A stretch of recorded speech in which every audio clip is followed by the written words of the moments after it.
Morning everyone, फिर से आपका एक बार स्वागत है आपके अपने चैनल सीएमसी करियर में।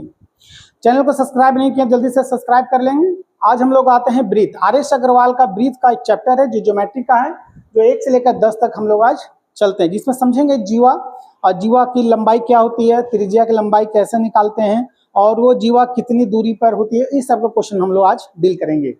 तो कहता है एक ब्रीथ है जिसका 10 सेंटीमीटर का त्रिज्या है, इसकी त्रिज्या है 10 सेंटीमीटर, और एक जीवा है जो 12 सेंटीमीटर की लंबाई रखता है। एक जीवा है जो 12 सेंटीमीटर की लंबाई रखता है, ये 12 सेंटीमीटर है।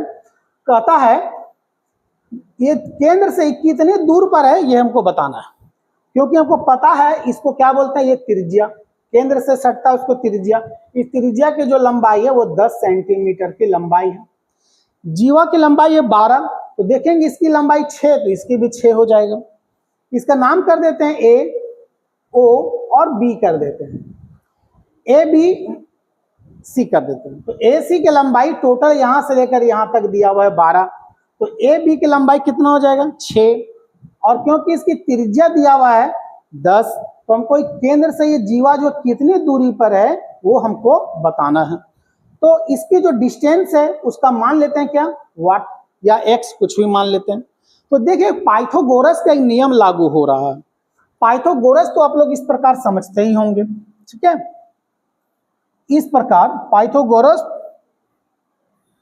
इस प्रकार, क्योंकि इसकी लंबाई दिया हुआ है 10, यहाँ आया है 6, हमको इसका डिस्टेंस बताना है। ये जो जीवा जो ए सी है वो केंद्र ओ से कितनी दूरी पर है।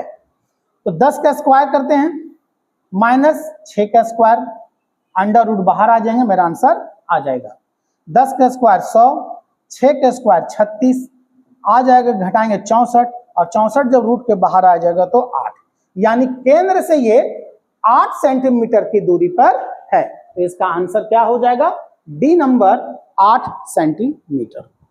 चलते हैं क्वेश्चन नंबर 2 की तरफ। उसी प्रकार है, एक वृत्त की त्रिज्या 17 सेंटीमीटर है।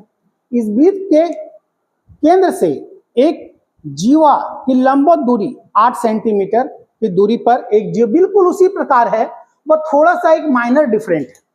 बस इसमें जो पूछा गया था इसमें थोड़ा उल्टा पूछा गया है। देखिए एक इस तरह है, एक त्रिज्या है, जीवा है, एक सर्कल है, सर्कल तो त्रिज्या होगा ही होगा, जिसकी लंबाई 17 सेंटीमीटर की है।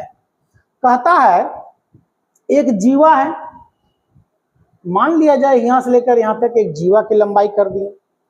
ये केंद्र से ये जीवा की जो दूरी है वो 8 सेंटीमीटर की दूरी दिया हुआ है, और 17 सेंटीमीटर का एक त्रिज्या है। 8 सेंटीमीटर के दूरी पर एक जीवा है जिसका नाम कर देते हैं हम लोग ए सी, इसका बी कर देते हैं।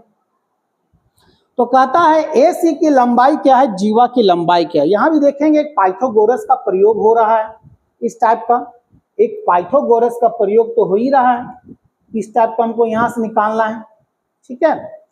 तो सवाल वही है कि यहां पर भी हम वही करेंगे, क्या करेंगे, 17 का स्क्वायर माइनस 17 का स्क्वायर माइनस 8 का स्क्वायर, तो इसकी लंबाई हमको पता चल जाएगा। आज जब इसकी लंबाई पता चल जाएगा, दो उसको डबल कर देंगे तो हमको एसी की लंबाई पता चल जाएगा। 17 का लंबाई कितना होता है 289, और 8 का लंबाई कितना होता है 64, माइनस कर देंगे 522, बाहर आएंगे 15। तो कहने का अर्थ है ये इसके जो आधा है उसकी लंबाई आया ये 15, ये भी तो हो जाएगा 15। तो एसी की टोटल लंबाई जो जीवा की लंबाई होगा वो कितना हो जाएगा 30। तो इसका आंसर क्या हो जाएगा सी, इसका आंसर हो जाएगा 30। चलते हैं क्वेश्चन नंबर 3 की तरफ। एक वृत्त के केंद्र से 12 सेंटीमीटर के दूरी पर 32 सेंटीमीटर लंबी एक जीवा खींची गई है। वृत्त की त्रिज्या कितनी है।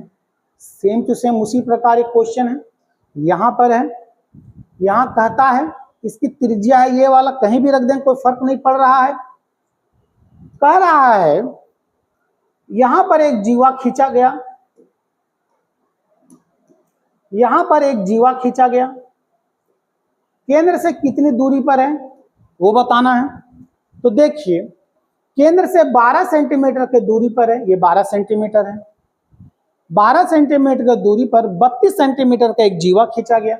तो इसका नाम है ए, इसका नाम है सी, इसका नाम है बी और इसका नाम है ओ। क्योंकि एसी की लंबाई 32 दिया हुआ है तो ए बी कितना हो जाएगा, तो 16 हो जाएगा। उसी तरह पाइथागोरस का प्रयोग करके हमको लंबाई निकालना है, किसका, एओ का लंबाई निकालना है। एओ की लंबाई कैसे होगा, 16 का स्क्वायर जोड़ 12 का स्क्वायर। 16 के स्क्वायर जब निकालते हैं तो 256 प्लस 12 का 144 जोड़ देंगे। जब जोड़ देंगे तो आ जाएगा कितना, 400, और 400 रूट के बाहर जब आ जाएगा तो 20, यानी इसकी जो त्रिज्या होगी, इसकी त्रिज्या की जो लंबाई होगी वो कितना हो जाएगा, तो 20। इसका आंसर क्या हो जाएगा, तो ए नंबर। उम्मीद करते हैं ये समझ में आया होगा। क्वेश्चन नंबर चौथा की तरफ दिया हुआ है, दी गई आकृति में एक वृत्त का केंद्र है जिसका नाम है ओ, मेंशन यहां छूट गया है। सी डी एक व्यास है, सी और डी एक व्यास है, इसका मतलब व्यास जो है इसका मतलब त्रिज्या का दुगुना होगा। ए बी एक वृत्त की जीवा है 12 सेंटीमीटर। तो ध्यान से लगाएंगे तो आपको समझ में आएगा, ए बी जब 12 है तो ए ई कितना हो जाएगा, तो 6 हो जाएगा।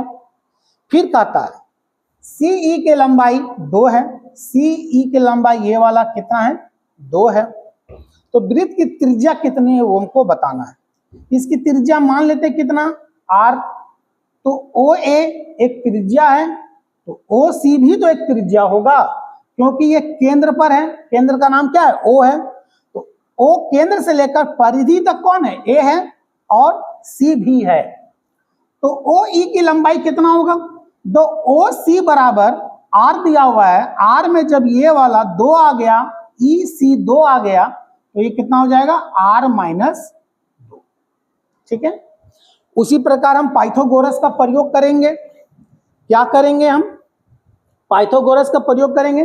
6 का square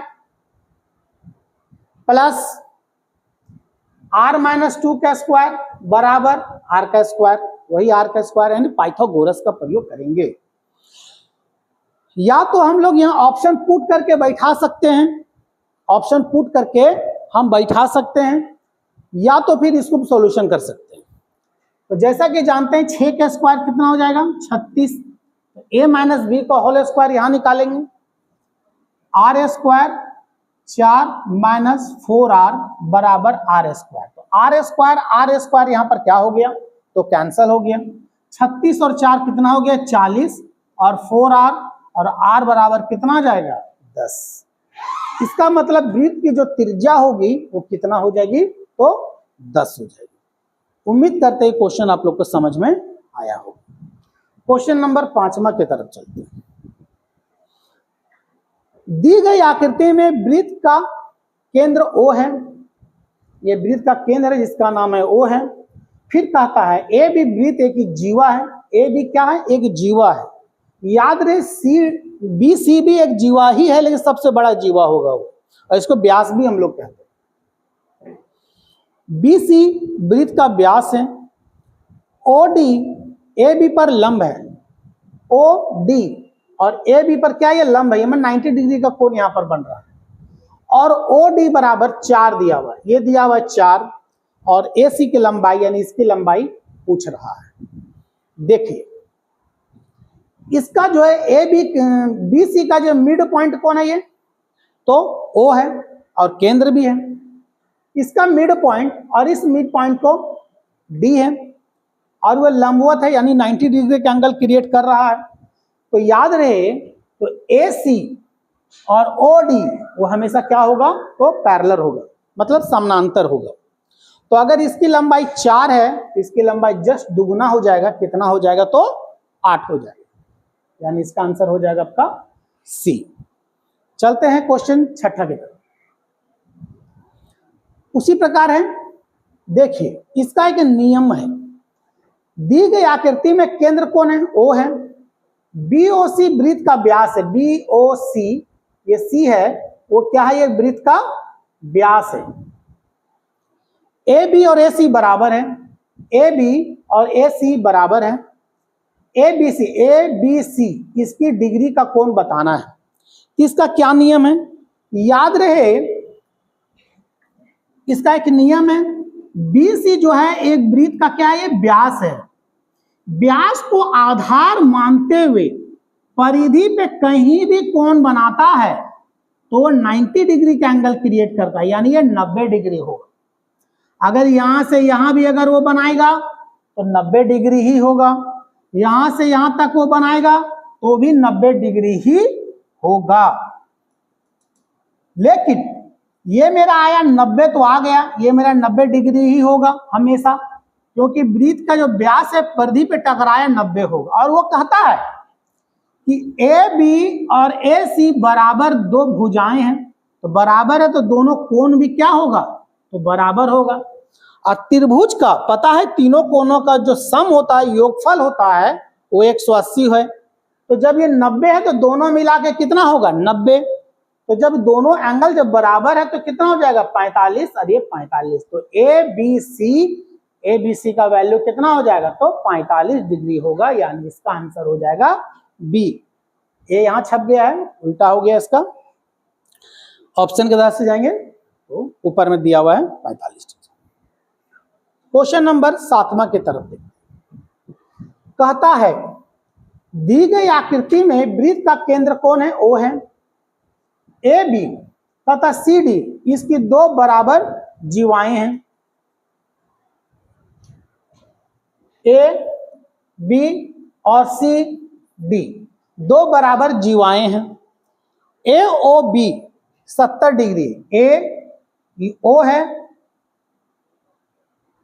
A O B 70 degree, A B तथा सी डी इसकी दो बराबर जीवाएं हैं और ए ओ बी ये 70 डिग्री। एक्चुअल में ये क्वेश्चन कहीं ना कहीं मिसप्रिंट हुआ है, टाइप करने में गलती हुआ है, क्योंकि ए ओ बी हो नहीं सकता है कभी, या ए ओ सी हो सकता है वही, या फिर ए ओ बी ओ डी हो सकता है। ये कहीं ना कहीं टाइपिंग मिस्टेक है, यहाँ पर कुछ और होना चाहिए।